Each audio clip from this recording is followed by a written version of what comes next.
Почитувани, добар ден. Ги следите вестите на Канал Урсу. Работна средба оствари градоначалникот Илиев со раководството на Сдруженијето на пензионери Кочани. Истата е со цел да ги слушне нивните потреби, идеи и мислења впресред креирањето на буџетот за наредната година. Пресред на изготвувањето на буџетот на општина Кочани за 2020 година, градоначалникот Николчо Илиев реализираше работна средба со раководството на Сдруженијето на пензионери Кочани, со цел да ги слушне мислењата и потребите на луѓето во третата доба од животот, за да ги стави во планирањето на буџетот за 2020 година. Во тој смисол е и денесната средба со раководството на Сдруженијето на пензионерите од општина Кочани, каде што најпрвин ќе искористам прилика да го презентирам она што е сработено во изминатиот период, се со цел да нашите сограѓани од третата доба бидат информирани за она што го презема локалната самоуправа, за она што го работи и секако да ги слушнеме нивните потреби и заложби, односно да ги слушнеме и нивните мислења во секој сегмент од нашето секојдневно работење, бидејќи тоа се луѓе со огромно искуство и секако дека нивното искуство и нивните информации ќе бидат добредојдени за нас, се со цел да направиме буџет кој ќе биде во функција на граѓаните на општина Кочани. На средбата беше дискутирано и околу капиталниот проект за изградба на најавениот старечки дом.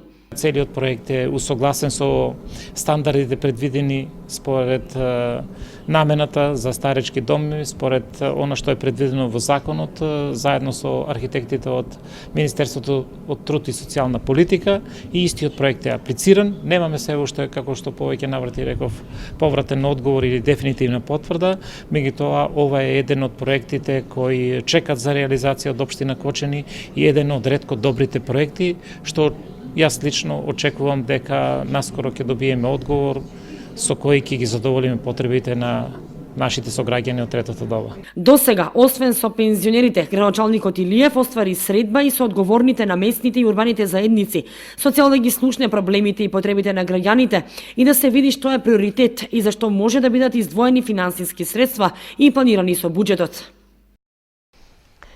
Општините Виница и Делчево, како членки на Урбаната алијанса, по втор пат беа учесници на најголемиот бизнис самит во Кина. Општина Виница и општина Делчево по втор пат беа активни учесници на бизнис самитот Патот на свилата, кој овој месец се одржа во Кина, а се први општини од Македонија кои се дел од оваа светска асоциација.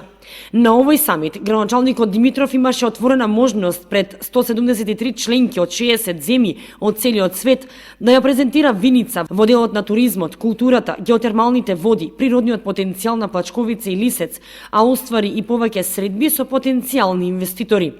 Ова е ретка можност општина Виница да доживее промоција надвор од границите на Европа, на исток во една од најбрзо растечките економии во светот, Кина. Се очекува пријателствата родени на овој бизнис самит да донесат нови перспективи за развој на Виница, а всушност и прифаќањето на поканата за членување во оваа алијанса минатата година е токму со таа цел, истакна градоначалникот Димитров. Минатата година општина Виница и општина Делчево се членки на Урбаната алијанса Патот на свилата. Значи, лани подпишавме со алијансата Патот на свилата, станавме членки и оваа година бевме поканети. На оваа година еден од форумите, јас разговарав и презентирав за потенцијалите на општина Виница во делот на туризмот и културата, се она што ние нудеме како општина, што може да се инвестира во нашата општина и кои се заложбите и приоритетите на нашата општина. Меѓутоа, дадовме приоритети и разговаравме во делот на нашата држава, значи за туризмот, потенцијалите на туризмот во Република Македонија, како и потенцијалите, презентираше градоначалникот од Делчево, потенцијалите кои што ги нуди и општина Делчево. Можеме да кажеме дека сме доста задоволни, бидејќи на ова Урбана алијанса Патот на свилата учествуваа повеќе од 170 представници од 60 различни земји, меѓу кои ќе напоменам, овде беше и поранешниот председател на Хрватска Стипе Месич од регионот, исто така од регионот беше поранешниот премиер на Бугарија Александар Томов, како и многу други видни и угледни личности, бизнисмени, корпорации голем дел, министерката за економија на Украина, амбасадори, поранешни амбасадори, како и голем број на градоначалници и високи функционери од нивните држави. Се надеваме дека ќе имаме некоја инвестиција, затоа што и минатата година она што го презентиравме, значи имаше заинтересирани пред се во делот на геотермалните води, во делот на банскиот испат туризам, како и во делот на потенцијалите кои што ги нуди, можеме да кажеме, и планината Осогова, посебно Пониква, ски центарот, така да има доста заинтересиране. Се надеваме дека во нашата држава ќе дојдат и други инвестиции кои што ќе дадат допринос за развојот на нашата држава. Пред се јас ќе се заложам да биде тоа во делот на општина Виница, меѓутоа секоја инвестиција дојдена во нашата држава е добро за сите нас. Урбаната алијанса на патот на свилата е здружение на градови од различни земји и региони, кое се темели на вредностите на еднаквоста, реципроцитетот и доброволноста. Алијансата е пријателска асоциација која е посветена на промовирање и поврзување, споделување придобивки, културна и трговска соработка и пријателски односи меѓу градовите членки. Мисијата на алијансата е да се воспостави платформа за поврзување на градовите во различни земји и региони, да се соберат ресурси, да се промовира прагматична соработка и да се бараат можности за инвестирање во различни сектори за членовите, но и да се зајакнува пријателството меѓу градовите членки. Посебен аспект има промоцијата на културната и трговската размена меѓу градовите од различни земји и региони, за да се олесни нивното приспособување кон инвестициските и трговските потреби на 21. век и да се зголеми одржливиот и заеднички развој на градовите. Во текот на викендот, вработените во администрацијата на општина Кочани беа ангажирани во расчистување на дел од дивите депонии во околината на градот. Слична акција имаше и на почетокот на оваа година, а целта е да се подигне јавната свест кај граѓаните за заштита на животната средина. Вработените во јавната администрација во Кочани во саботата ја реализираа најавената акција за расчистување на дивите депонии во околината на градот, како дел од активностите за заштита и зачувување на животната средина. Се чистеше на неколку локации, меѓу кои и на една од најзагадените на Полацки пат во близина на фабриката за вода. Заедно со механизација од комуналното предпријатие Водовод, административците ги собираа отпадоците и расфрланиот шут, при што за краток период се наполнија поголем број вреки, како и отпад од неколку тони.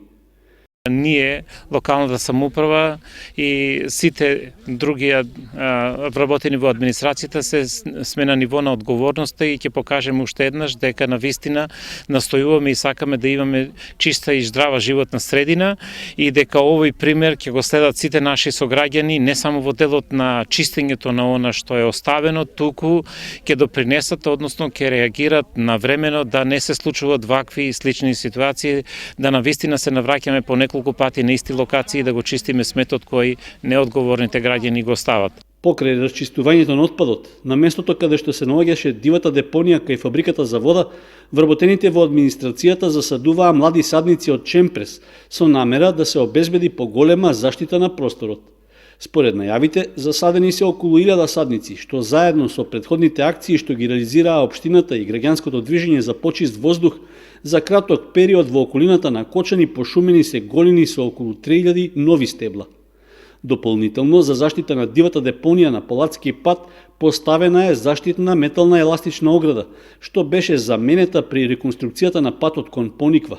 Оградата би требало до некаде да ги испречи несовесните граѓани да го истураат сметот на овој простор. Слична акција за расчистување административците реализираа и на почетокот на годината, а и овој пат упатија повик до сите граѓани да помогнат да се спречи деградацијата на природната средина, за да не се применуваат мерки за санкции кон прекршителите.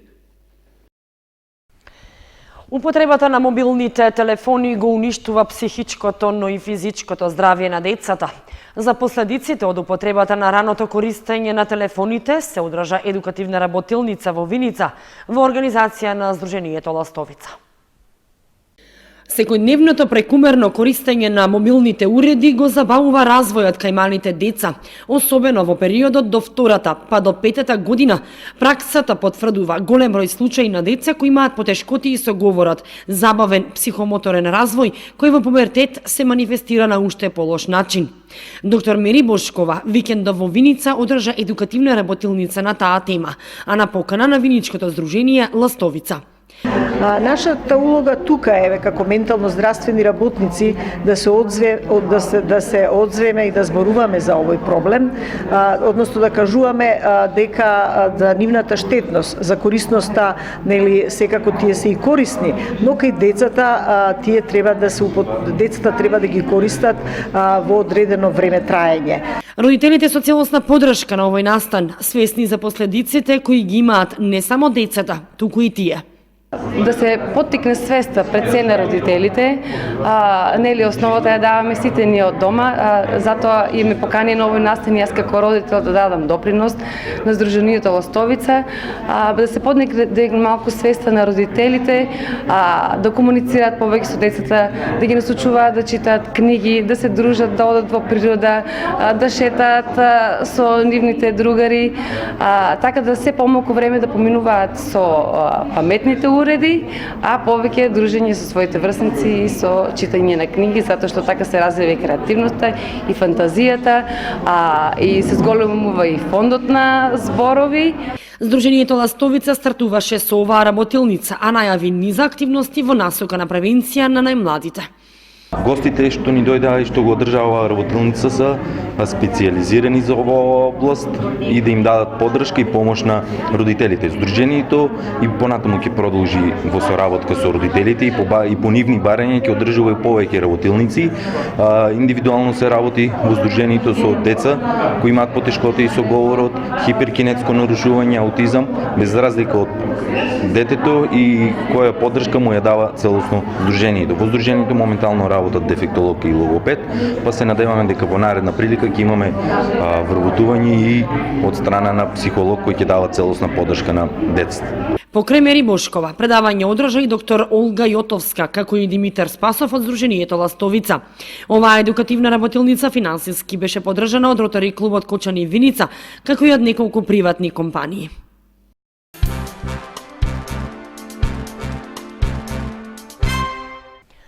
Викендов во Кочани се одржа промоција на книжевниот труд Асоцијативите во македонскиот современ јазик од роднокрајната авторка Марија Соколова. На промоцијата беше речено дека се работи за вредно книжевно дело поврзано со истражувањата за јазикот. Во саботата во Центарот за култура Бели Мугли беше промовирано делото Асоцијативите во македонскиот современ јазик од доктор Марија Соколова, професорка по македонски јазик во Средното училиште Гошо Викентиев. Книгата, покрај тоа што ги објаснува асоцијативите како јазична појава, содржи и асоцијативен речник на македонскиот јазик и обратен асоцијативен речник на македонскиот јазик и споредбена анализа на асоцијативните речници. Промоторката на делото, професор доктор Снежана Веновска-Антевска, научен советник во Институтот за македонски јазик, рече дека станува збор за вреден труд поврзан со истражувањето за нашиот јазик. Марија во еден дел кај асоцијативниот речник дава една можност за поширока читателска публика и тоа е добро. И добро е што сега сме тука и во Кочани што излегуваат и вакви книги и вакви автори. И навистина и требаше многу упорност да работи на асоцијативите и на паронимите. Се надевам дека и тој втор дел со паронимите Марија некако ќе го истурка и ќе го даде, да речеме, на пошироката јавност. Честитки до Марија и до незиното семејство, до истрајноста, до хомогеноста, но и честитки до Кочани што вака ни понуди овде да дојдеме и вака што создава луѓе од високи науки во историјата. За значењето на новото дело на Соколова зборуваше и доктор Искра Тасевска Хаджибошкова, доцент на Филолошкиот факултет Блаже Коневски во Скопје. Според неа, овој труд представува солидна основа за различни истражувања на македонската лексика. Делото на Марија Соколова представува драгоцен придонес од досегашните лингвистички, но и културологички истражувања. Неговата полезност, лично сметам, допрва ќе се согледа во рамките на поширокото подрачје на општествените науки, како и во врска со прагматичните истражувања од областа на современите дифузни, поливалентни, но и хибридни научни области, како што се да речеме маркетингот, менеджментот и така натаму. Од каде настана идејата за ваква книга? Уште пред неколку години при една средба во Скопје со една професорка од Белград, Дарин Бенк, и заедно со професорката Виновска, разговаравме за темата асоцијативи и тогаш професорката од Србија ми рече да направам едно истражување за асоцијативите и еден асоцијативен речник и со тоа ќе оставам капитално дело за себе. И еве денес горда сум што тоа капитално дело го имаме овде и што можеме да зборуваме за асоцијативите. Издавањето на делото Асоцијативите во македонскиот современ јазик финансиски беше подпомогнато од програмата за култура на општина Кочани. Од храмот Свети Великомачени Ѓорги во Кочани информираат дека и официјално стартуваат со подготовките за овогодинешните бадникови поврки.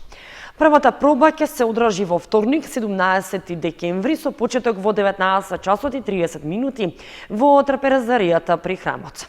Ги покануваат сите дечиња без разлика на возраста да дојдат да се придружат.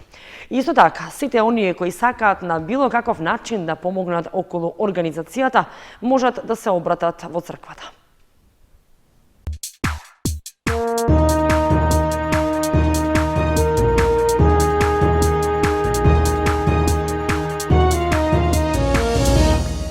Следува информацијата од спортот. Викендов во Кочани се одржа државното екипно џудо првенство во сениорска конкуренција, чиј домакин беше џудо клубот Гладиатор. Најдобри резултати постигнаа џудистите на ИПОН од Скопје, кои го освоија и победничкиот пехар. Во организација на Џудо Федерацијата на Македонија, а со техничка подршка од џудо клубот Гладиатор, во неделата во Кочани се одржа државното екипно првенство во сениорска конкуренција. Со оглед на ново воведените правила за надпреварување, на првенството учествуваа 4 екипи, меѓу кои и домашната. Кочани повтор пат беше домакин на државното екипно првенство, што го отвори градоначалникот Николчо Илиев.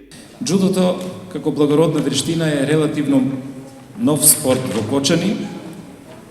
Меѓутоа, благодарејќи на упорната работа на џудо клубот Гладиатор од Кочани, џудото во Кочани бележи напредок. Во изминатиот краток период, џудо клубот, односно надпреварувачите на џудо клубот Гладиаторот имаат освоено повеќе медали како на меѓународни, така и на домашни надпреварувања. Како потврда на сите овие успеси е секако и довербата на Џудо Федерацијата, која ја додели и оваа година организацијата на ова надпреварување на џудо клубот Гладиатор и секако на општина Кочани. На државното првенство имаше одлични и ефикасни борби, а најмногу победи забележаа џудистите на џудо клубот ИПОН од Скопје, па заслужено ги освоија златните медали и победничкиот пехар. Зад нив се пласираа членовите на џудо клубот Сеишин од Прилеп, а третото место му припадна на џудо клубот Кожувчанка од Кавадарци. Пред одржувањето на надпреварите беше организирана пресконференција, на која беше речено дека се воведени нови правила според одредбите од Меѓународната џудо федерација. Оваа година борбите се одвиваат во мешан состав, односно екипите настапуваат во микс состав по 3 надпреварувачи во женска, 3 надпреварувачи во машка категорија. Исто така, доколку една екипа, новитет ако не е доволно комплетна, односно нема тим од 3 со 3, нема право на настап. Од раководството на Џудо Федерацијата на Македонија оценија дека организирањето на првенството помина во најдобар ред, а Кочани нуди одлични просторни и технички услови за подготовка на екипите и репрезентацијата. Од страна на организаторите ни беа презентирани некои локации, па од тука веќе и почнавме да разговараме, се вродија идеи за дека овде имате и премногу добри места за џудо припреми, да донесеме џудисти и овде на овој дел да се одвиваат дел од припремите на дали на клубовите или на џудо репрезентативците. Домакините од џудо клубот Гладиатор изразија задоволство од довербата што ја даде Џудо Федерацијата на Македонија во нашиот град повторно да се одржи ваков важен спортски надпревар. Воедно се заблагодарувам и се надевам дека тоа ќе биде традиционално. Значи дека секоја година ние ќе бидеме домаќини барем на ова, ако не и на други такви првенства. Одржувањето на државното екипно првенство во џудо беше со поддршка од општина Кочани, како и од локалниот бизнис сектор.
Почитувани, тоа беше се што ви подготвивме за ова издание на вестите на Канал 8. Останете и понатаму со нашата програма.